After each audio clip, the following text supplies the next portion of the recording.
ओडिशार पूर्वतन मुख्यमंत्री तथा विजु जनता दल सभापति नवीन पट्टनायक आशु आरोग्य कामना करी बरगढ़ विजु जनता दल पक्षर स्थानीय श्री श्री माँ श्यामाकाली मंदिर ठारे पूजा अर्चना करा सामूहिक दीपदान करा।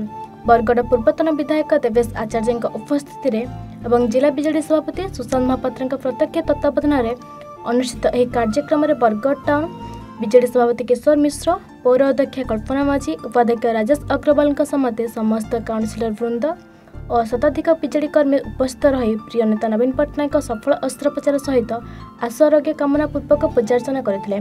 तेज यह अवसर में माँ श्यामाकाली मंदिर ठारे बहु संख्यार जनसाधारण आसी दीपदान कार्यक्रम में स्वतःपूर्त भाव सामिल हो पूजा करने पर बिजली राह द्विगुणित होता देखा मिलता।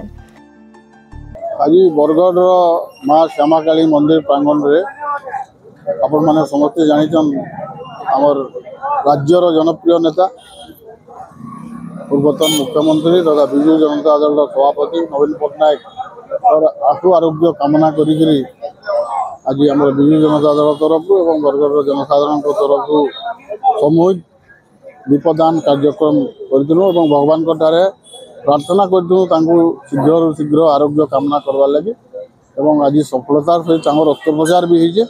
तो आम आशा करमु शीघ्र शीघ्र से ठीक है पुणी ओडिशा माटी के आसिक और जेन जनसेवार कार्यक्रम अच्छे ओडिशा के आगे नबार कार्यक्रम रही है बड़ दायित्व से आगे सुचारू रूपे आहरी दीर्घ दिन धरिकी करेंगे शतायु हे यहाँ प्रभु प्रार्थना। आज आम माँ महाकाली सामने दीप प्रज्वलन कलु ओडिशार 4.5 कोटी जनता हृदय बास करुवा प्रिय नेता मान्यवर पूर्वतन मुख्यमंत्री नवीन पट्टनायक तांकर स्वास्थ्यगत कारण लगी चिकित्सा लगी मुंबई जाइछन। आज तांकर अस्त्रोपचार भी सफल रूपायन होइजे सफल होइजे। मांकर दयारु से शीघ्र आरोग्य लाभ करुन तांकर आशु आरोग्य कामना करी शीघ्र सुस्थ होकर ओडिशा के फेरी आसन। तांकर जनता 4.5 कोटी जनता तांकु जगी रहीछन तांकर पाखे पाइबार लगी तांकु थरे फेर देखबार लगी ताकर मुह किसी सुनबार लगी समस्ते जगी को रहीछन। इटा ही मां को प्रार्थना जे से शीघ्र सुस्थ होकर ओडिशा के फेरी आसन। आज अस्त्रोपचार सफल होइछे विभिन्न गणमाध्यम रे रिपोर्ट माने आसीचे अस्त्रोपचार सफल दृष्टि देखिक लोक उत्साहित अच्छन। आओ जेहेतु तार माने गत काली से जाइए 2 दिन हलान आज अस्त्रोपचार सफल होइछे।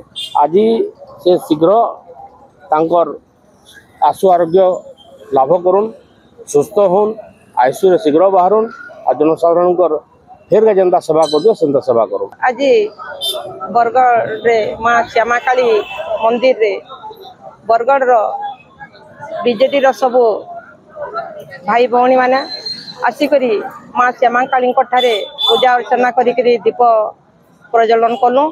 आओ मान्यवर पूर्वतन मुख्यमंत्री शरीर असुस्थ अच्छे से शीघ्र भल होकर आसुन माँ श्यामाकाली आशीर्वाद रहू से भल होकर आसिक फिर जनता लोक सेवा करुले सेंता सेवा करुन माँ आशीर्वाद सब बेले था। और देखुन शह शह आमर भाई भौणी मैंने इनु आसिक दीप प्रज्वलन कर भगवान आशीर्वाद रहू जगन्नाथ आशीर्वाद रहू से शीघ्र सुस्थ होकर ओडिशा फेरी आसुन। यहाँ ही आम माँ ठाने भक्ति आम समस्ते प्रार्थना कर।